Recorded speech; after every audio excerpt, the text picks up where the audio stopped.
Oui, on en parlait un peu plus tôt, donc on vient tout juste d'apprendre qu'un homme de 68 ans a perdu la vie hier soir, mais on vient de l'apprendre parce qu'il a succombé à ses blessures. C'était dans le coin du chemin Saint-Roch-Nord à Sherbrooke. Le véhicule a quitté la chaussée lors d'une sortie, a fait plusieurs tonneaux. Seulement son véhicule a été impliqué et a terminé sa course dans un fossé. Puis ça, c'est un homme de 68 ans, oui. Et d'après les premières informations de la police, aucun autre véhicule a été impliqué dans l'accident, mais lorsqu'il a été transporté, il a succombé à ses blessures et l'enquête est en cours présentement. C'est une disparition qui nous avait tenus en haleine. Souvenez-vous, là, cette petite fille, la petite Mélina Fratolin, où le corps avait été retrouvé dans un marais à 200 km au sud de Montréal. Eh bien, un an jour pour jour après la découverte de son corps, le procès devant jury de son père pour meurtre va s'ouvrir dans l'État de New York. Oui, je vais ramener un petit peu de détails. Tu viens de le faire, mais encore juste aller un petit peu plus en profondeur. Là, le 19 juillet 2025, donc c'est réellement un an quasiment jour pour jour. Hein. Fratolin aurait composé le 911, Fratolin étant le papa ici, Luciano Fratolin. Maintenant âgé de, j'ai pas son âge, 46 ans, oui, pour signaler la disparition de son enfant de 9 ans. Ça se passait aux États-Unis parce qu'il était à 200 km de Montréal, d'où le procès pourquoi il se passe dans l'État de New York présentement.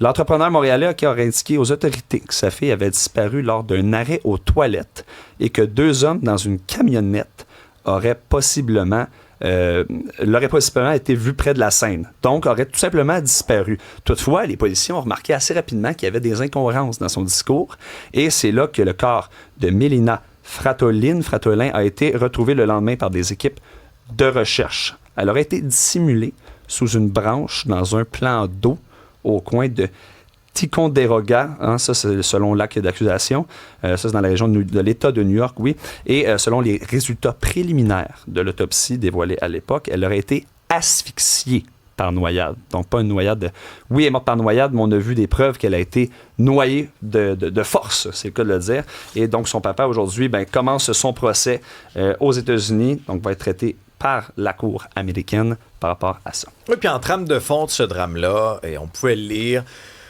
des relations très difficiles, notamment avec la mère de l'enfant qui reprochait au père certains voyages, des problèmes financiers aussi du père, très endetté au niveau de ses entreprises. Et là, il y avait la crainte aussi de la part de la famille que le gars en question se sauve là, avec son enfant qui retourne dans son pays d'origine. Il y avait un dossier intéressant dans la presse en fin de semaine, puis la manchette était très forte, là. 423 commerces vacants à Montréal sur 35 km de rue. Tu sais, on se promène à Montréal, on voit là, des artères autrefois là, très prisées par les citoyens, par les commerçants. Puis là, c'est des devantures placardées, c'est des bâtiments inoccupés. Puis un autre exemple aussi des temps qui sont très durs, la rôtisserie Saint-Hubert dans le village, sur Sainte-Catherine. Vous êtes peut-être allé déjà manger là. Moi, ça m'est arrivé à un moment donné, à l'époque où nos bureaux étaient dans ce secteur-là. Eh bien, les travaux à Montréal qui ont raison de ce restaurant. Oui, le fameux Saint-Hubert sur la rue Sainte-Catherine, qui est en face en plus de l'Olympia. Donc, on pouvait aller faire un petit spectacle et par la suite, ou avant, en fait, aller manger directement là-bas. C'est une très grande terrasse. Ça fait déjà depuis 50 ans que ça existe. Et là, en raison d'importants travaux municipaux, là, ça a coupé les ailes. Ça a coupé les ailes de la rôtisserie, ça, c'est le cas de le dire. C'est dans le texte du Journal de Montréal. Moi, je suis un grand fan de poulet, d'ailleurs. J'ai beaucoup de tristesse par rapport à ça. Mais blague à part, moi aussi, je marchais dans ce coin-là. Je restais tout près de Sainte-Catherine. Et ça restait quand même un restaurant emblématique et qui était rempli. Pas toujours, mais toujours ouvert. C'est-à-dire que ça fonctionnait bien. Mais ça, c'est une tragédie pour les commerçants, ces travaux-là. Ah, puis on parle de 60 employés qui terminent directement leur emploi, là. Puis, je pense aussi à tout ce qui est place des arts en ce moment, les travaux en plein été. Honnêtement, c'est le bordel. En effet. Non, mais c'est ça, c'est parce qu'à un moment donné, ça devient là, un chemin de croix. Là, c'est carrément ça. Là.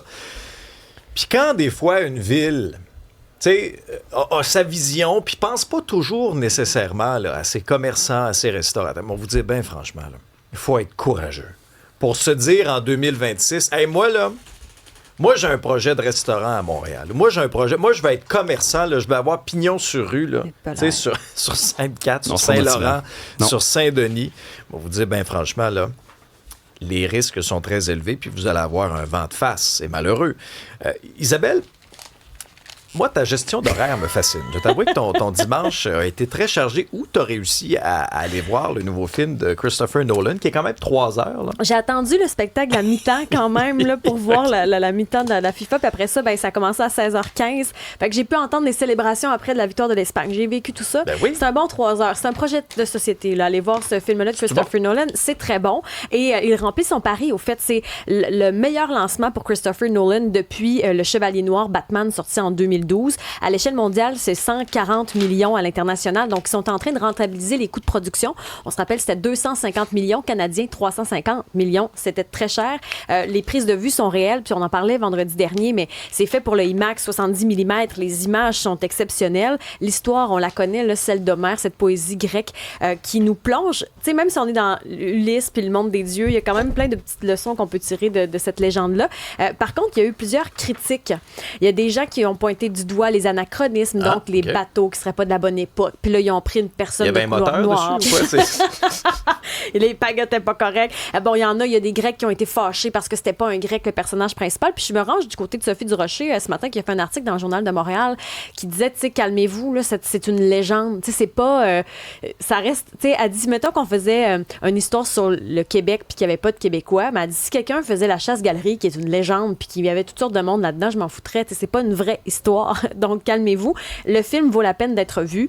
Juste pour vous donner une idée de grandeur, tu sais, on dit qu'en fin de semaine, c'est 140 millions à l'échelle internationale. Moana, on est à peut-être 20 millions, là. Tu sais, c'est le numéro 2. Oh, oui. C'est sûr que Moana, c'était son 3e week-end, mais pour vous dire que ceux qui sont allés au cinéma en fin de semaine, c'était pour voir l'Odyssée de Christopher Nolan, cette relecture d'Homère. C'est vraiment très bon. Les acteurs aussi, le Matt Damon, Anna Thaoué, Robert Pattinson, c'est vraiment un beau maudit, là. Il est vraiment... Oh, il y a une fou. Après, fou. C'est ça, tu vis ça. Ah oui! On sent que... on l'haït, ça mais on vient aime du cœur. ça l'haïr. Ah, c'est... Oh oui.